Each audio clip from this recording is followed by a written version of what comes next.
All right, so today we are going to talk about the domain and range of discrete data. We learned last class that our domain is our x values and our range is our y values. Putting it together, your domain is also your input, what you put in to your relation, and your range is your output, so what you get out with that number.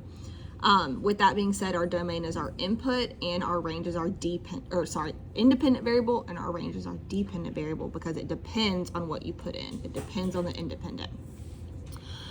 Discrete data is just points. So there's none of these points are going to be connected, and it's going to be dots on a graph. So that's how I remember that discrete data is just points, because discrete means dots. What we're going to do is we're going to take this relation right here and we're going to put it in the table, on a graph, and in a mapping diagram. We have to remember that each ordered pair is x comma y. So all my x's are the first numbers in here. So I'm going to have 1, 2, 3, and 4. And then our y's are what go with it, our range, which is 5, 3, 2, and 1. So now we're going to put them on this graph right here. So we have 1, 5, 1, 2, 3, 4, 5. And then we have 2, 3. And then we have 3, 2. And then we have 4, 1. So that's it as a graph. And we do not connect.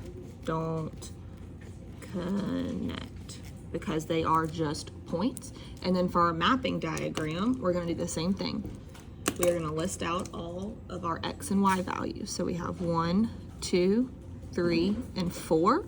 But we have to put these range values right here in order from least to greatest. So we have 1, 2, 3, and 5. And then we're going to map to each one. So 1 goes with 5, 2 goes with 3, 3 with 2, and 4 with 1. Because again, remember, these are our x and these are our y's. So now it asks us, what is the domain of the data above? Domain is our x values. But if you remember doing these little crinkling brackets, we're going to list them 1, 2, 3, and 4. If you noticed, I'm keeping all of my domain in pink, and then now our range is our y values, and we're going to list those too with brackets, but we're going to list them from least to greatest. 1, 2, 3, and 5. What it asks us is the data above a function?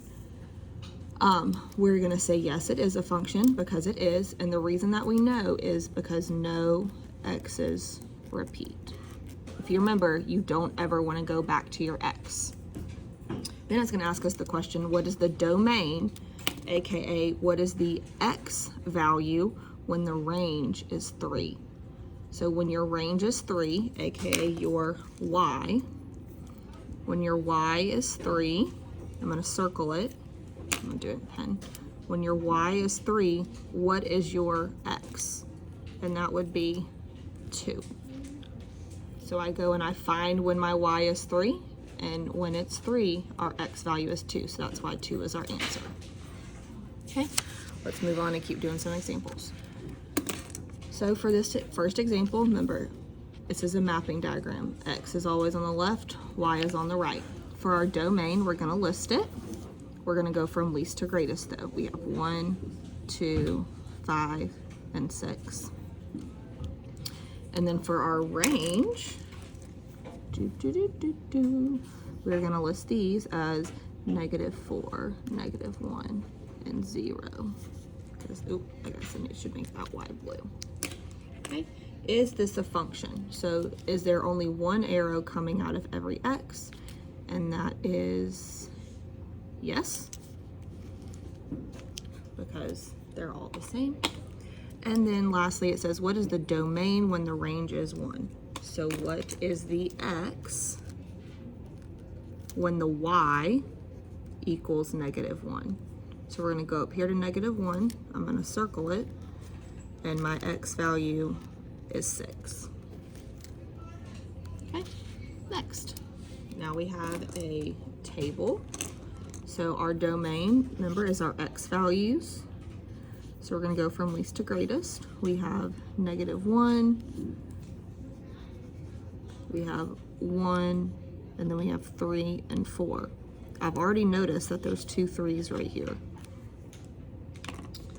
And then we're not going to write 2 3s because there's no point in writing it twice. But now we can look here and we have -7, 4, 5, and 6, which again, there's 2 5s, but we're not writing it.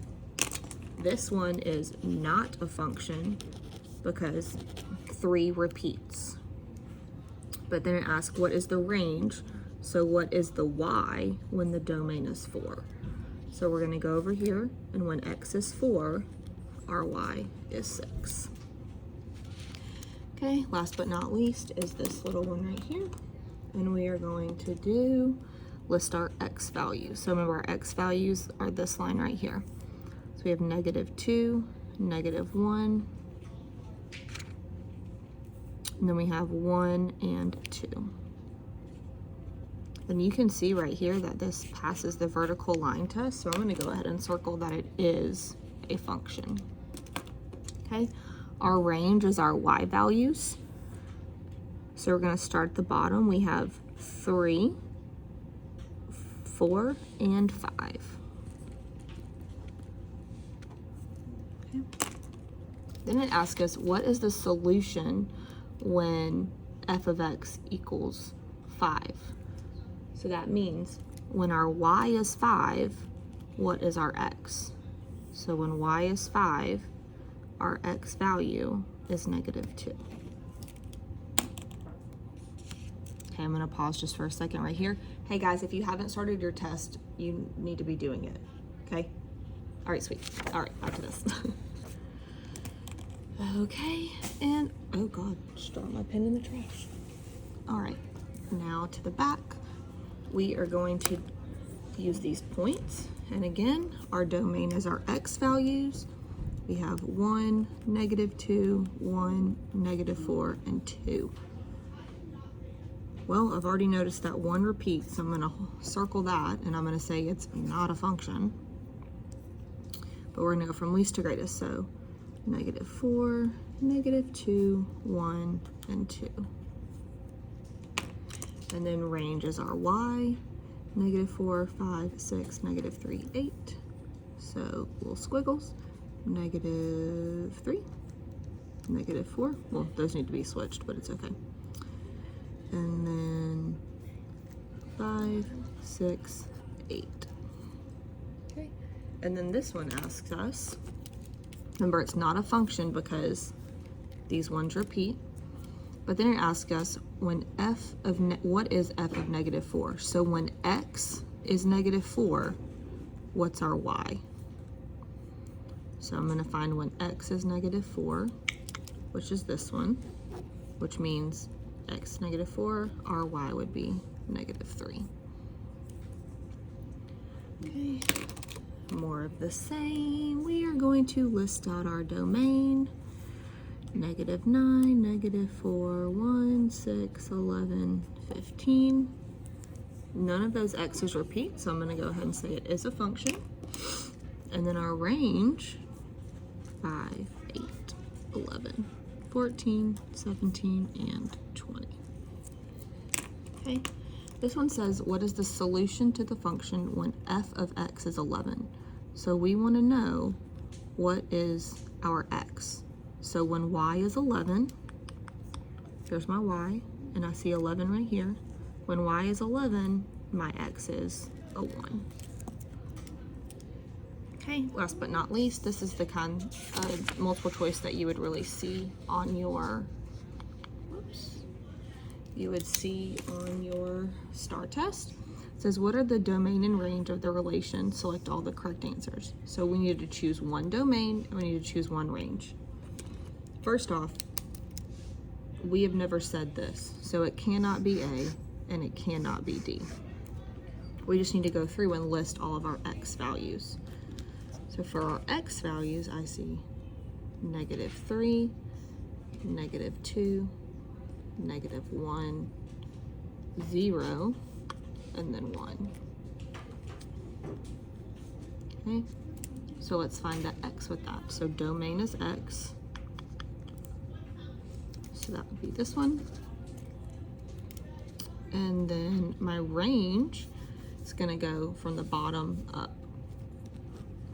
I'm gonna go this way. So we start with -3, and then we're at -1, and then we're at 0, and then we're at 1, and then we're at 2. Okay. And what matches that one is F. My answers are B and F. Okay. These go in your notebook for notes, and then you will complete the practice paper. The practice paper is due on Monday when I see you. All right. Good luck.